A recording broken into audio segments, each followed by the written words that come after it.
This video will cover BALL, or B-cell acute lymphoblastic leukemia with recurrent genetic abnormalities. The anchor for this video is simple. Take a look at this interesting and slightly disgusting sun in this image. This is a giant Brussels sprout. Brussels sprouts are spherical and start with a B. This is our symbol for B cells.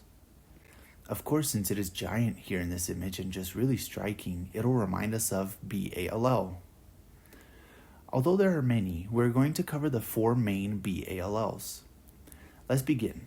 The first one, which is also the most common type we're going to discuss, is BALL with BCR-ABL1 translocation. This translocation involves chromosomes 9 and 22. Let's break it down. To represent chromosome 9, take a look at what the Tweety character is swinging on. Those are vines. Vines sound like the number 9. To represent chromosome 22, we have Tweety again with some really stylish shoes. Tweety will remind us of the number 20 since they sound similar, and the fact that it's wearing shoes will remind us of the number 2 since 2 sounds like shoe. Now let's talk about the prompts to remember BCR and ABL1. Look at this lab beaker here. Although beaker is spelled with a K, if you try to pronounce BCR out loud, it kind of sounds like beaker. ABL1 is represented by this one cable wrapped around the beaker. The fusion of BCR-ABL1 generates an oncogenic protein with enhanced tyrosine kinase activity, commonly referred to as P190. This is represented by this type of protein shake here that Tweety is drinking. It's a drink called P190, and it's a drink for people who do that one workout called P90X. I can't be the only one who remembers this workout that everyone seemed to be doing back in the day. Okay, the last thing about this BALL to remember is that there's a variant that shows similar gene expression but without the 922 BCR-ABL1 translocation. It is called BCR-ABL1 like BALL, and I don't think it's too hard to remember, so no prompt for that one. Let's move on to the next BALL. This one is an ETV6 and RUNX1 translocation, which involves chromosomes 12 and 21. Let's break it down. ETV6 is represented by none other than this character riding on an ATV. No explanation needed on that. RUNX1 is represented by the candy of choice the character is munching on. Anyone remember those Runts candies made by Wonka? You could put a quarter in the machines and get a handful of these back in the day. Well, Runts in our case represents, of course, RUNX1. Chromosome 12 is represented by this well here next to the ATV because well sounds like 12. Chromosome 21 is represented by the very understandable sign on the ATV that our character is ignoring, which says 21 plus only.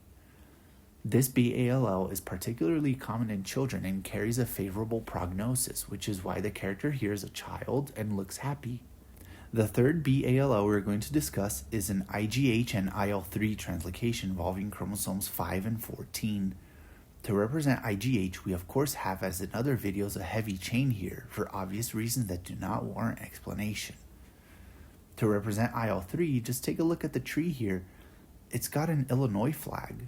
Since the state of Illinois is often written as IL, and this sign is on a tree, which sounds like the number tree, that is how we'll remember IL-3. Chromosome 5 is represented again as in other videos by this beehive, since hive sounds like the number 5. Chromosome 14 is represented by this fortune chest here, which fortune sounds like the number 14. This BALL is known for having striking background eosinophils. For us to remember eosinophils, we have a nice warm bowl of oatmeal. Oatmeal sounds sort of similar to eosinophil. And to go even a step further, I put some raspberries in it to kind of represent the eosinophilic granules. Okay, now the last BALL. This one is KMT2A rearranged and involves a translocation between chromosomes 4 and 11. To represent chromosomes 4 and 11, take a look at the door here. This must be a corporate office or something.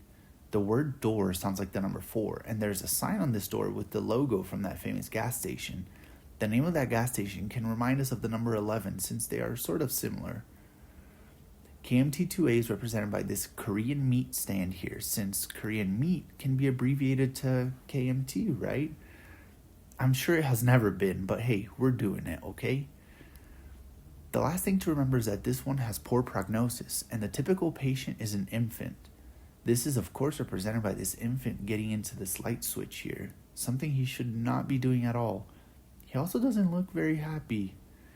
These two things will help us remember poor prognosis.